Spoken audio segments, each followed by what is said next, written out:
सास बिना ससुराल, बहू हुई बेहाल। बचपन में एक लोकगीत, यह सास जंगल घास मुझको नहीं सुहाती है, जो मेरी लगती अम्मा, सैया की गलती सासू मुझको वही सुहाती है। सुनकर सोचा शायद सास के जुर्म से तंग आकर किसी दुखी नारी के दिल से यह आवाज निकली होगी।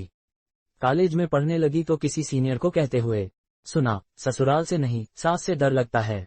यह सब देख सुनकर मुझे तो सास नामक प्राणी से ही भय हो गया था। मैंने घर में ऐलान कर दिया था कि पति चाहे कम कमाने वाला मिले मंजूर है, पर ससुराल में सास नहीं होनी चाहिए। अनुभवी दादी ने मुझे समझाने की कोशिश की कि बेटी सुखी जिंदगी के लिए सास का होना बहुत जरूरी होता है, पर मम्मी ने धीरे से बुदबुदाया कि चल मेरी न सही तेरी मुराद तो पूरी हो जाए। शायद भगवान ने तरस खाकर मेरी सुन ली। ग्रेजुएशन की पढ़ाई खत्म होते ही मैं सासविहीन ससुराल के लिए खुशी खुशी विदा कर दी गई। विदाई के वक्त सारी सहेलियां मुझे बधाई दे रही थीं, यह कहते हुए कि हाय कितनी लकी है तू, जो ससुराल में कोई झमेला ही नहीं, राज करेगी राज। लेकिन वास्तविक जिंदगी में ऐसी बात नहीं होती है। सास यानी पति की प्यारी और तेजतर्रार मां का होना एक शादीशुदा स्त्री की जिंदगी में बहुत मायने रखता है। इस का एहसास सबसे पहले मुझे तब हुआ जब मैंने ससुराल में पहला कदम रखा। न कोई ताना, न कोई गाना, न कोई सवाल और न ही कोई बवाल, बस एंट्री हो गई मेरी बिना किसी झटके के। सच पूछो तो कुछ मजा नहीं आया, क्योंकि सास से मिले वेलकम तानों के प्लाट पर ही तो बहुएं भावी जीवन की बिल्डिंग तैयार करती हैं, जिसमें सासू मां की शिकायत कर सहानुभूति बटोरना, ननों से नीर बहा पति को ब्लैकमेल करना, देवरनंद को उनकी मां के खिलाफ भड़काना, ससुर जी की लाडली बनकर सास को जलाना, जैसे कई झरोखे खोलकर ही तो जिंदगी में ताजा हवा के मजे लिए जा सकते हैं। क्या कहूं और किससे कहूं अपना दुखड़ा। अगले दिन से ही पूरा घर संभालने की जिम्मेदारी अपने आप मेरे गले पड़ गई। ससुर जी ने चुपचाप चाबियों को गुच्छा थमा दिया मुझे। सखियों, वही चाबियों का गुच्छा जिसे पाने के लिए टीवी सीरियल्स में बहुओं को न जाने कितने पापड़ बेलने पड़ते हैं। कहते हैं न कि मुफ्त में मिली चीज की कोई कद्र नहीं होती। बिल्कुल सही बात है। मेरे लिए भी उस गुच्छे को कमर में लटका कर इतराने का कोई क्रेज नहीं रहा। आखिर कोई देख कर कुड़ने वाली भी तो होनी चाहिए। मन निराशा से भर उठता है कभी भी तो।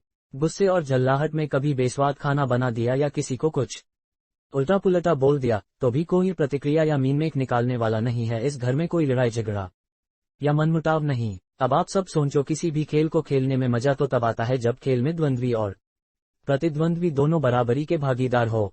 एक तरफा प्रयास किस काम का। अब तो लगने लगा है लाइफ में कोई चुनौती नहीं रही, बस बोरियत ही बोरियत। एक बार मोहल्ले की किसी महान नारी को यह कहते सुना था कि टीवी में सास बहू धारावाहिक देखने का अलग ही आकर्षण है। सास बहू के नित्य नए दांव पेच देखना, सीखना और एक दूसरे पर व्यवहार में लाना सचमुच जिंदगी में रोमांच भर देता है। उनकी बातों से प्रभावित होकर मैंने भी सास बहू वाला धारावाहिक देखना शुरू कर दिया। साजिश का एक से बढ़कर एक आइडिया देखकर जोश से भर उठी मैं।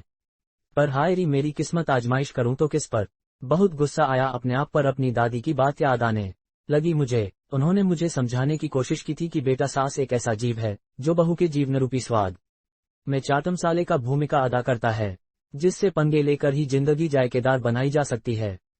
काश उस समय दादी की बात मान ली होती तो मजबूरन दिल को यह न गाना पड़ता, न कोई उमंग है न कोई तरंग है, मेरी जिंदगी है क्या सासू बिना बेरंग है। मायके जाने का भी दिल नहीं करता अब तो। क्या जाऊं वहां बैठकर। बहनें मम्मी से जहां अपनी अपनी सास का बखान करती रहती हैं, मुझे मजबूरन मूक श्रोता बनकर सबकी बातें सुननी पड़ती हैं। बड़ी दीदी बता रही थी कि कैसे उनकी सास ने एक दिन चाय में कम चीनी डालने पर टोका तो दूसरे दिन से किस तरह उनकी चाय में डबल चीनी मिलाकर उन्होंने उनका शुगर लेवल बढ़ा दिया। लो अब पीते रहो बिना चीनी की चाय जिंदगी भर। मूवी देखने की शौकीन दूसरी बहन ने कहा कि मैंने तो अपनी सास को सिनेमाघर में मूवी देखने का चस्का लगा दिया है। ससुर जी तो जाते नहीं हैं, तो एहसान जताते हुए मुझे ही उनके साथ जाना पड़ता है मूवी देखने। फिर बदले में उस दिन रात को खाना सासू अम्मा ही बनाती सबके लिए, तथा ससुर जी बच्चों का होमवर्क करवाते हैं। यह सब सुनकर मन में एक टीस सी उठती कि काश ऐसा सुनहरा मौका मुझे भी मिला होता। अब कल की ही बात है, मैं किट्टी पार्टी में गई थी। सारी सहेलियां गपशप में व्यस्त थीं। बात फिल्म, फैशन, स्टाइल से शुरू होकर अंततः पति, बच्चों और सास पर आ टिकी। 4 वर्षीय बेटे की मां मीनल ने कहा, भाई मैंने तो मम्मी जी सास से एक्सचेंज कर लिया है।